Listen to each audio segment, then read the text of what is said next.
Hello and welcome to one and only Prabha.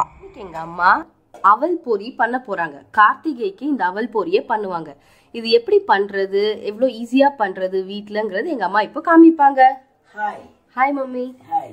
இது வந்து அவல் பொரி. இதுல இருக்கிறது அவல் பொரி.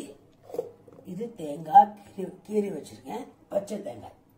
இது வந்து தேவையான அளவு வெல்லம். இது வெல்லத்தை கரைக்கிறதுக்கு தண்ணி. ஓகே. இப்போ நம்ம இல்பச்சட்டில் தண்ணியை விட்டுட்டு அடுப்பை ஆன் பண்ணுறோம். இதில் இந்த வெல்லத்தை போடணும்.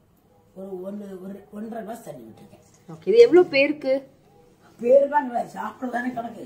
ஓகே. பேர் 2 கிலோ பண்ணுறேன், 1 கிலோ பண்ணுறேன், 1/4 கிலோ பண்ணுறேன், 2-3 கிலோ பண்ணுறேன். இல்லை, எவ்வளோ வெல்லம் எவ்வளோ பொரிக்கு? எவ்வளோ பொரிக்குது அன்னைக்கு வாங்கிட்ட பொரி எவ்வளோ? 1 லிட்டர் சொன்னா. 1 லிட்டர் பொரிக்கு 1 உண்டை வெல்லம். ஓகே. ஒரு உண்டை வெல்லம். இப்போ இந்த வெல்லம் கரையணும். கரைஞ்சதுக்கு அப்புறம் தான் வடிகட்ட முடியும். கரைஞ்சதுக்கு அப்புறம் வடிகட்டிட்டு பாகு காய்ச்சணும். இப்போ வெல்லம் வந்து கரைஞ்சாச்சு. இதுல நம்ம வெல்லத்தை வடிகட்டணும்.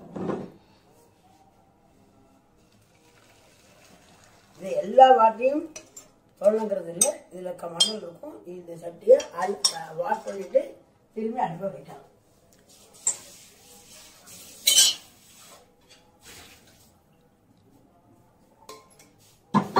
திரும்ப வச்சுட்டேன், அடுப்பு பற்ற வச்சுட்டேன். இந்த வடிகட்டினதை இதுக்குள்ள விட போறேன்.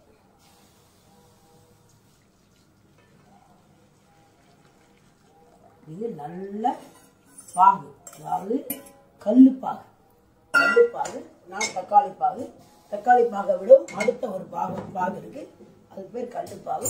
அதை நம்ம செய்தால் தான் இந்த பொரி வந்து கிறிஸ்பா வரும். இது காஞ்சதுக்கு அப்புறமா இந்த 2ஐயும் தான் போடணும். காஞ்சதுக்கு பாகு வந்ததுக்கு அப்புறம் போடணும். இது நல்லா கிண்டுங்க. ஒரு 10 மினிட்ஸ் 15 நிமிஷம் பாகு வந்துடும். இந்த பாகு காய தொடங்கியாச்சு. இந்த பாகு நம்ம இந்த தண்ணியில விட்டு பார்ப்போம். காமி ஃப்ரண்ட்ல பண்ணா சேர்ந்துருக்கும். தெரியுதா? சேர்ந்துருந்தா இது தக்காளி பாகு. நமக்கு கொஞ்சம் கூட கல்லு பாகு வேணும். தக்காளி பாகு ஆன உடனே இந்த தேங்காயை போட்டுடலாம். தேங்காயை கட் பண்ணி வச்சிருக்கோம் இல்லையா, தேங்காயை போடலாம். ஓகே. சாதாரணமா இதுக்கு கட் பண்ணி போடுறதா கீறி போடுறதா வழக்கம்.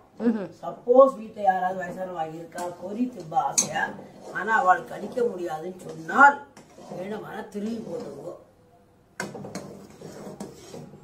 சாதாரணமா இதுக்கு வந்து நம்ம கீறி போடுறதா வழக்கம்.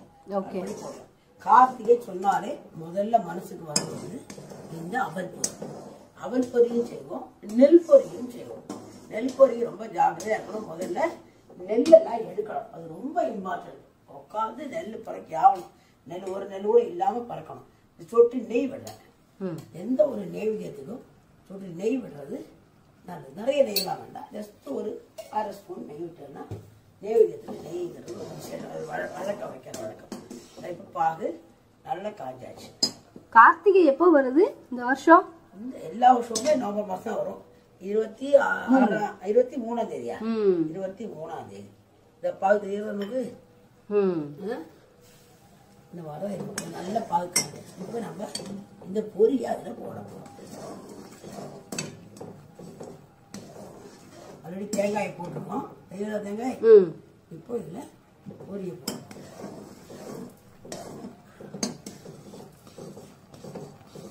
நல்ல கல்லு பாகு வரும். நல்ல கல்லு பாகு ஆகுது ஒரே போடணும். தக்காளி பாகு வந்தோடனே தேங்காயை போட்டு நல்ல 2-3 கிண்டுனா கல்லு பாகு வந்துடும்.